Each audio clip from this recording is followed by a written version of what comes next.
Hello, I'm Sarah Fangman. I am the superintendent of the Florida Keys National Marine Sanctuary, and I am pleased to be able to give you an update on Mission Iconic Reefs. Today, I am going to talk a little bit about how we developed Mission Iconic Reefs and then spend more time talking about the implementation and the progress that we've made to date.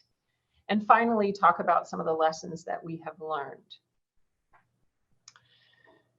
Before talking about that, however, I want to acknowledge that while I'm speaking today, the work I will describe is being done by a tremendous number of dedicated individuals from a lot of different agencies and organizations. So it's important to acknowledge that right up front. So Mission Iconic Reefs is a plan that's different from previous restorations in that it is a comprehensive ecosystem effort. It includes the full range of impacted species and habitats. It focuses on using more resilient coral. It includes the introduction of herbivores and involves dedicated site preparation and maintenance efforts.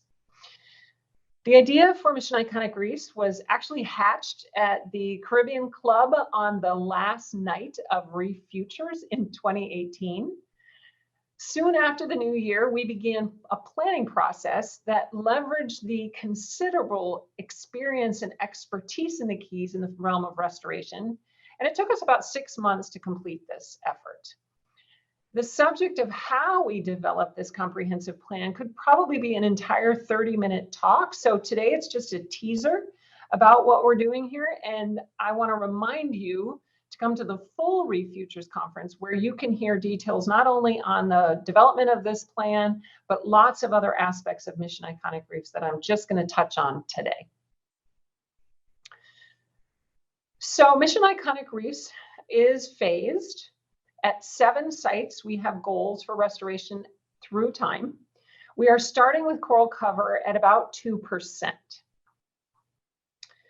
Phase 1A, as we call it, if fully resourced, we expect to take about 5 to 7 years to execute our targets, and that would ultimately get us to about 10% coral cover, using to start with some of the faster growing corals that are already in production and restoration in the Keys. Phase 1B, again estimated to take about 5 to 7 years if fully resourced, would bring us up to about 15% coral cover, using additional coral species in the restoration efforts.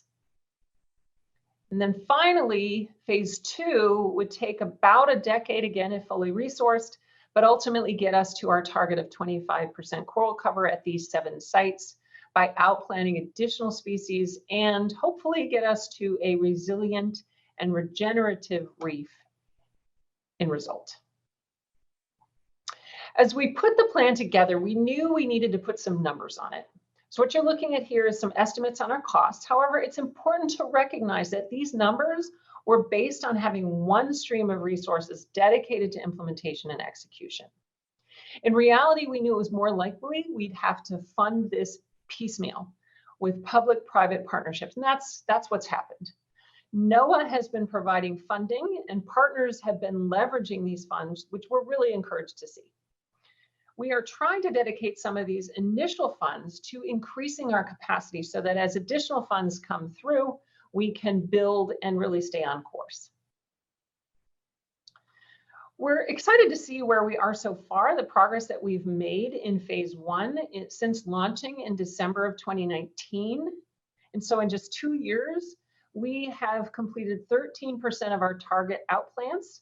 But the good news is we have about a quarter of our targets resourced or funded. We are working in just under a quarter of the segments that we've identified as a part of Mission Iconic Reefs, and I should probably define segments. So as part of planning Mission Iconic Reefs, we identified operational segments and restoration targets at each reef site. And that would help us organize where different groups are actively outplanting and allow us to track what outplanting is happening relative to the goals outlined for each segment. So for the rest of my talk, I'm going to highlight work at different reef sites that are a part of Mission Iconic Reefs. This is Horseshoe Reef. which is an example of work that has occurred since we launched 2 years ago. So this is just one example from the Coral Restoration Foundation. You see a pair of paired photographs showing progress since starting restoration efforts as a part of Mission Iconic Reefs in December of 2019. Carey's Fort Reef is another Mission Iconic Reef site, and here you can see the segmentation at that site.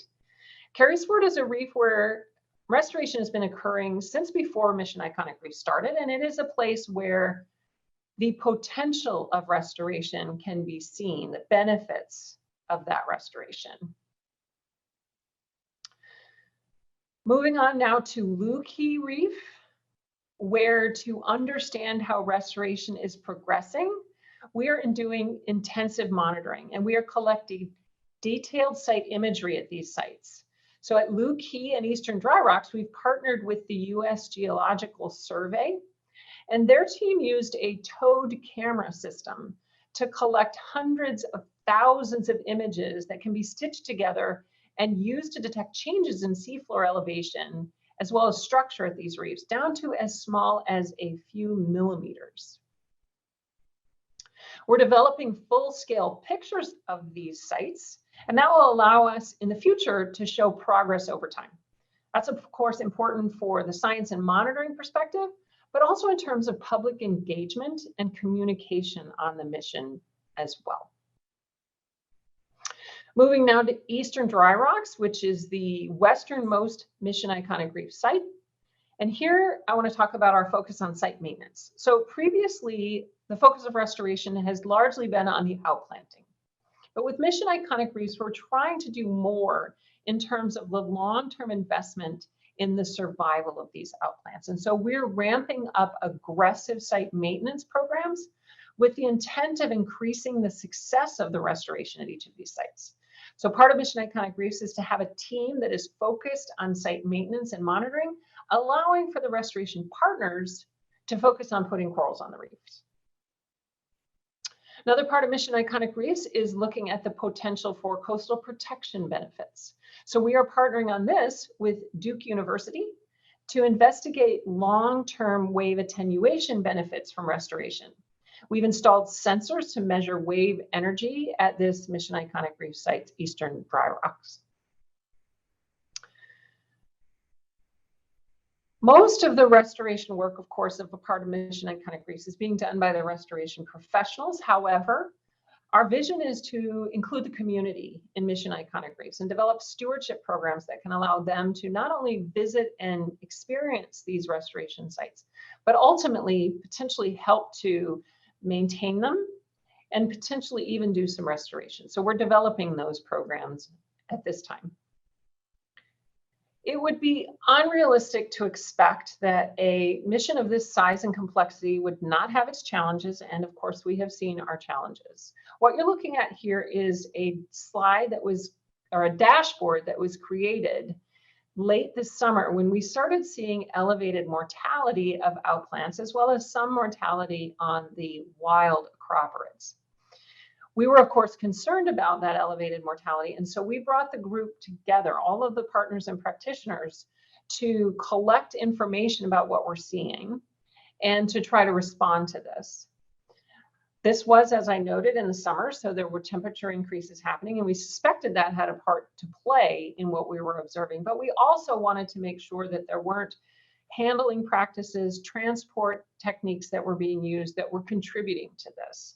I'm glad to say that as the temperature started to come down, that mortality also decreased. But this challenge was really an opportunity for us to collaborate and develop some best practices, as well as thresholds for temperature in future years, because temperature stress will always be a part of our project.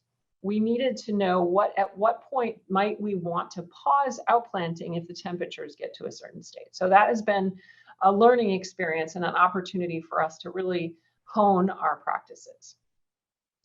So I know I covered a lot in a very short period of time about Mission Iconic Reefs, but again, a plug for attending the Reef Futures Conference, where you can hear a lot more about each of these topics during the full conference. So thank you very much for your interest.